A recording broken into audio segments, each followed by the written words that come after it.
Hoy vamos a hablar exactamente de qué es la montaña de Montserrat de Cataluña. De hecho, Montserrat es un nombre conocido prácticamente en todo el mundo, desde Australia a Sudamérica, Colombia, en Cataluña por supuesto. Pero sin embargo esa extensión del nombre de Montserrat, que por cierto para la gente que no vive en España ni en Cataluña, es una montaña, un macizo montañoso que se encuentra sobre unos 50 kilómetros de distancia de la ciudad de Barcelona. Esta montaña tiene una larga historia. Sorprendentemente los catalanes no conocen demasiado la montaña.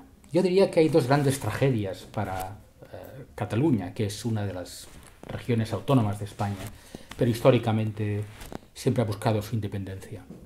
La primera tragedia es evidentemente esta, que no ha podido ser nunca un país, una nación totalmente independiente. Pero probablemente la segunda tragedia es que no conoce bien la montaña de Montserrat, que es de hecho su montaña, uno de sus emblemas fundamentales. Yo diría que los catalanes tienen una relación muy extraña con la montaña.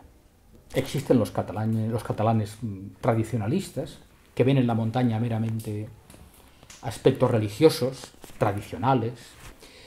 Luego están los catalanes de izquierda, progresistas, que les cae muy mal el tema vaticanista y la religión católica y los monasterios, y rechazan en parte esa montaña.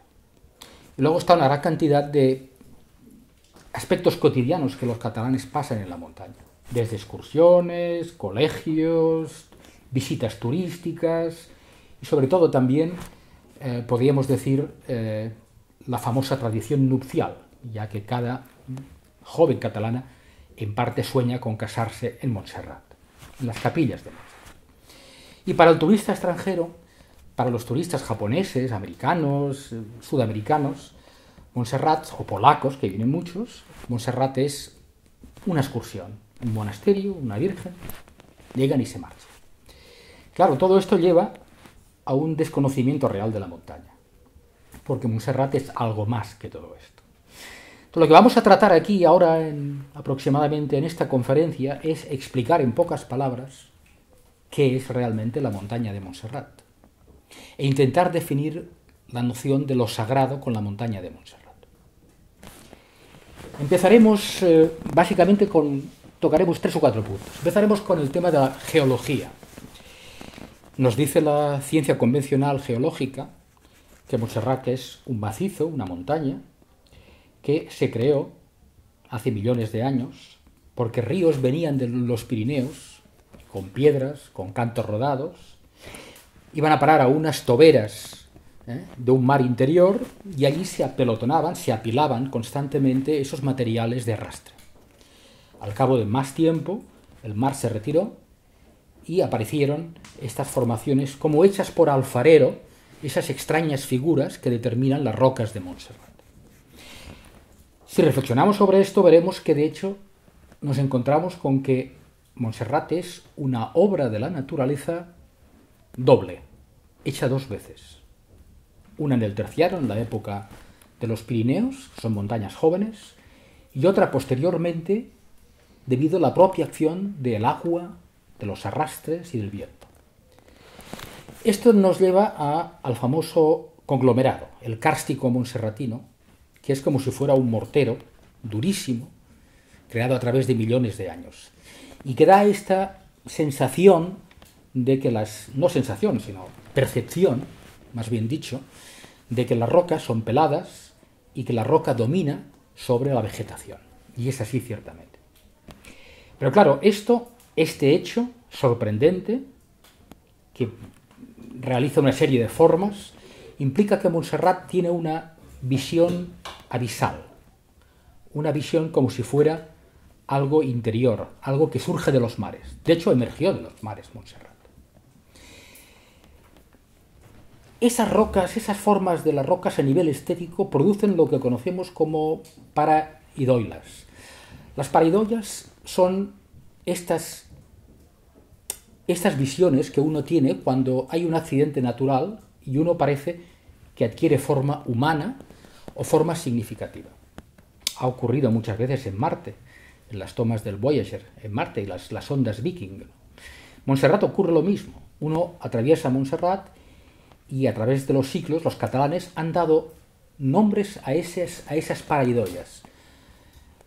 Está el cavall Bernat, los encantats, los frailes, la momia, el elefante, el mono. Es decir, existen cientos y cientos de rocas a nivel estético que todas han sido bautizadas por el imaginario del pueblo que habita cerca, que es el catalán. Claro, esto convierte Montserrat en un museo estético. Transitar por Montserrat es como si transitases con una visita a un gran museo europeo. Pero hay más del tema, a nivel geológico, ¿no? De hecho, si dejamos las ciencias positivistas y pensamos en ciencias románticas como las que Goethe nos propuso, la geosofía, veremos que parece ser que Montserrat, si aceptamos que la naturaleza no es objeto, sino que es sujeto, y aceptamos que hay arquetipos espirituales en la naturaleza, como indicaban las ciencias del siglo XIX, veremos que Montserrat aflora el arquetipo real de la montaña. El arquetipo real de la montaña, que en otros lugares está enterrado por las formas, allí aflora tal como es. Eso sería una hipótesis de trabajo para muchos científicos, ¿no?, que se interesen además que por la geología convencional, por la geosofía, ¿no? Hay una famosa frase, además, un proverbio muy antiguo que indica los valles son de los hombres y las montañas son de Dios. Con esto ya entramos en el carácter especial de la montaña de Montserrat. Yo propongo inclusive a la gente que estáis viendo en esos momentos, que asistís a la conferencia, os propongo que hagáis un pequeño ejercicio de visualización con la montaña de Montserrat, los que conozcáis Montserrat.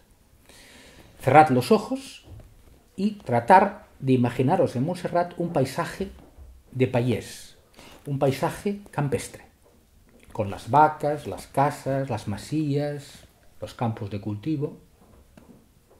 Al cabo de unos segundos fracasaréis. Es imposible.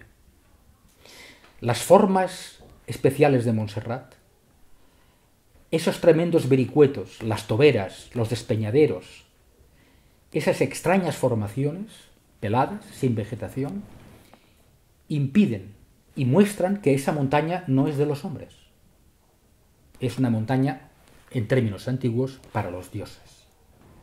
Es pues una montaña, como otras en el mundo, en las que aflora algo diferente, a nivel estético y a nivel geológico, pero también a nivel magnético. Si ahora vamos a la geobiología, que es otra de las ciencias alternativas, estas modernas, Harman es uno de los creadores del tema, que afirma que hay evidentemente redes telúricas y que hay un magnetismo terrestre más allá de la fuerza de gravedad, veremos que Montserrat tiene una serie de energías que se expresan constantemente, muchas veces en las toberas. Si a esto le añadimos a que hay filtraciones de agua dentro de los monolitos y que se produce una fuerte ionización por los depósitos de agua interiores, nos daremos cuenta que hay muchos lugares de Montserrat, los Gorros, por ejemplo, en los cuales notamos una fuerte carga energética. Inclusive para la gente menos sensible, no solamente para un gran sensitivo, ¿no?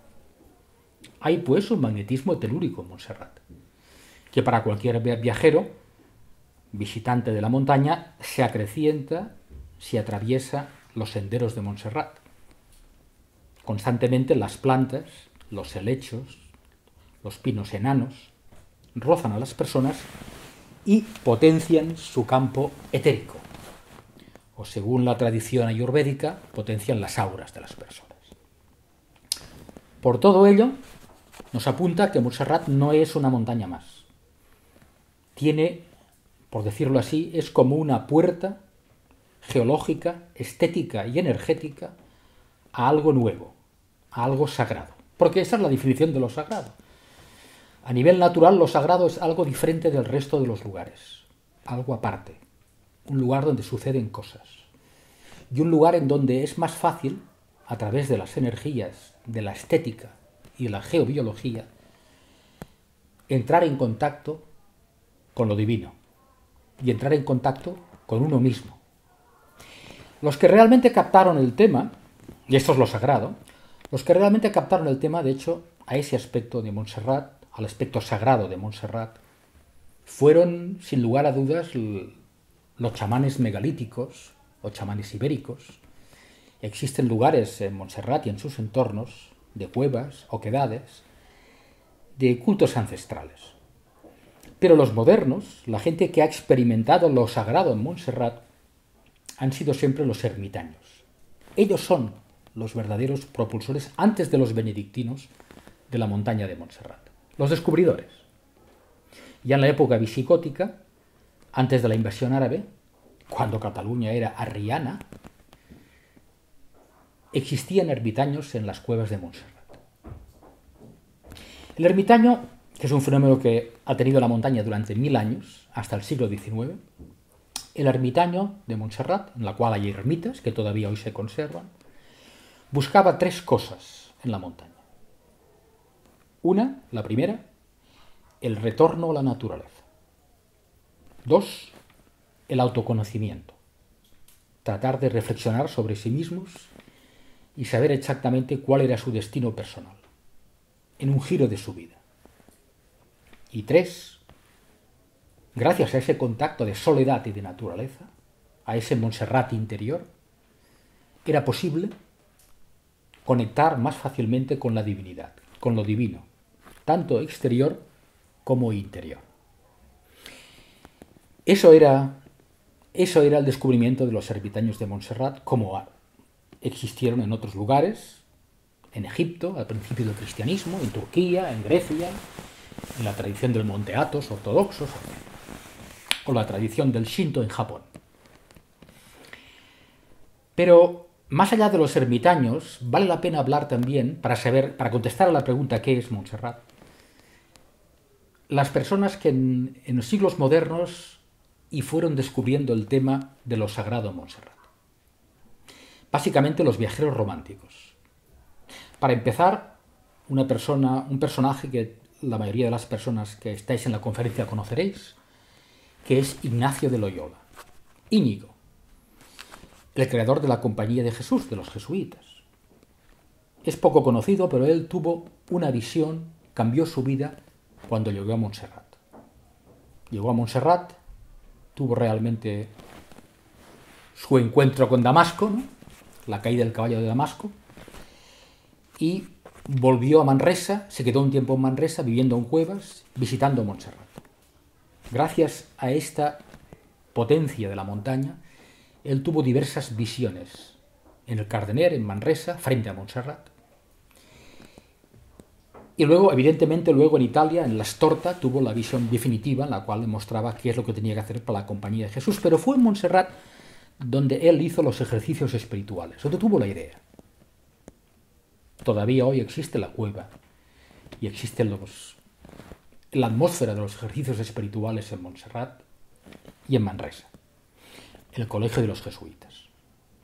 Otro viajero clave fue en el romanticismo Laborde, el francés, que se dedicó a pintar prácticamente, nos transmitió una belleza tremenda a través del arte de Montserrat. Pero desde el punto de vista de lo sagrado, lo importante es la conexión de Montserrat con la cultura germana, con Weimar. Humboldt, un gran viajero alemán, vino a Montserrat en el siglo XIX, a principios. Y cuando llegó a la montaña quedó anonadado, atónito, al ver que todas las cosas que veía en Montserrat, el monasterio, las rocas, las ermitas, los ermitaños, se asemejaban totalmente a un poema de Johann Wolfgang Goethe llamado Die Geheimnisse, los misterios, en la cual Goethe hablaba de qué era la religión, su visión de la religión. Humboldt quedó tan asombrado de esta coincidencia, pensó que Goethe había escrito ese poema con un sueño, porque Goethe nunca estuvo en Montserrat. Hizo un ensayo famoso, que todavía hoy puede encontrarse, el Montserrat, y se lo envió a Weimar, a Goethe. De esta forma, Montserrat entró en el imaginario europeo. La gran cultura germánica, Weimar, que era algo así como Internet para nuestra época, supo de Montserrat. No solamente supo de Montserrat, sino que Goethe lanzó una famosa frase al leer el artículo, tiempo más tarde, cuando contestó a unos estudiantes. Dijo: cada hombre solo será feliz y hallará su paz interior cuando encuentre su Montserrat interior. Cito de memoria la frase. De esta forma convirtió en símbolo a Montserrat, símbolo para Europa, símbolo del autoconocimiento, del crecimiento personal. Esa fue la contribución. Schiller también introdujo una serie de ideas que ahora no podemos extendernos. Pero lo importante es que, con la frase de Goethe, la cultura germana ligó Montserrat definitivamente a Montsalvatge, a la famosa tesis de Wolfgang von Eschenbach en la novela Perceval, en la que se nos habla de la búsqueda del Grial, que Perceval puede encontrar el Grial en un castillo allende los Pirineos llamado Montsalvatge, y que la tradición de Weimar empezó a identificar con la posibilidad de que fuese Montserrat, aparte de Montsegur. Todo esto fue muy interesante inclusivamente de cara al siglo XX, ¿no? En el siglo XIX hubieron catalanes románticos, Verdaguer, por ejemplo, o Maragall, Joan Maragall, que conocían esta conexión germana y que conectaron rápidamente con el tema de lo sagrado en Montserrat. Verdaguer es especial en esto. A pesar de su cristianismo convencional, llamémoslo así, fue un gran conocedor de lo sagrado en Montserrat. El Virolai es uno de estos himnos extraños que nos dicen muchas cosas de ese tema. En el siglo XX quería destacar a un artista, Joseph Beuys, el gran personaje del arte moderno, el creador del happening, el famoso artista alemán, piloto de la Luftwaffe, que cambió su vida. Cuando vino a España y visitó Montserrat, se quedó anonadado con Montserrat. Lo relacionó bastante con los Rosacruces, que en el poema de Goethe también sale, y con la antroposofía de Steiner. Steiner había conocido Montserrat a través de Weimar. Y Beuys escribió algo sensacional sobre Montserrat y sobre Ignacio de Loyola. Manresa, Estación Central, que nos explica cuál es la última visión de lo sagrado en Montserrat. Una obra prácticamente desconocida para la mayoría de los catalanes. Bien, vamos a terminar con el resumen entonces de qué es lo sagrado y qué podemos hacer para aproximarnos a Montserrat. Hemos visto que Montserrat es algo sagrado en el sentido de las antiguas tradiciones religiosas. Evidentemente, gracias a ese magnetismo de la montaña, a esos aspectos estéticos, geobiológicos e históricos de la montaña a través de Weimar, Montserrat es un lugar de autoconocimiento, de crecimiento personal y de encuentro con lo divino. Que exista la Virgen Nerga, que exista la Atenea Negra, la Virgen Montserratina, es una prueba más de la adoración de lo sagrado en Montserrat. Montserrat es, pues, y ya podemos decirle que es la montaña que tendrían que conocer los catalanes desde este punto de vista. Tendría que ser como el Machu Picchu de los incas, como el Kailas, evidentemente, de los tibetanos, como la Arunachala de los hindúes, como el Ayia Rock o el Monte Ururú para los aborígenes australianos, como el Sinaí para los judíos y para la tradición de Palestina. De hecho, Verdaguer alude que Montserrat es el Sinaí catalán. Tendría que ser, pero no es. Ese es el problema, ¿no? Ese es el problema. El catalán desconoce, pues, esa historia de Montserrat. Que Montserrat es y puede ser el desencadenante de un cambio de conciencia en Cataluña. Montserrat puede perfectamente convertirse en uno de los desencadenantes de un cambio de paradigma espiritual en Cataluña. De hecho, hace falta, nada más para aproximarse a esto, lo sagrado, hace falta la iniciación de la montaña. Iniciarse a algo es acercarse a algo, no meramente con la sola razón, sino viviendo una experiencia y colocando la conciencia en una posición diferente de lo lógico racional. La conciencia tiene que estar espiritualmente elevada y abierta a las intuiciones. Tenía razón Steiner, Rudolf Steiner, cuando hablaba de la necesidad de aproximarnos a los mundos superiores. Montserrat puede ser perfectamente una escalera para esos mundos superiores. Falta pues la iniciación a Montserrat. ¿Cómo aproximarnos a este nuevo Montserrat espiritual? Pero esta, compañeros, será un tema para la próxima conferencia. Muchas gracias a todos.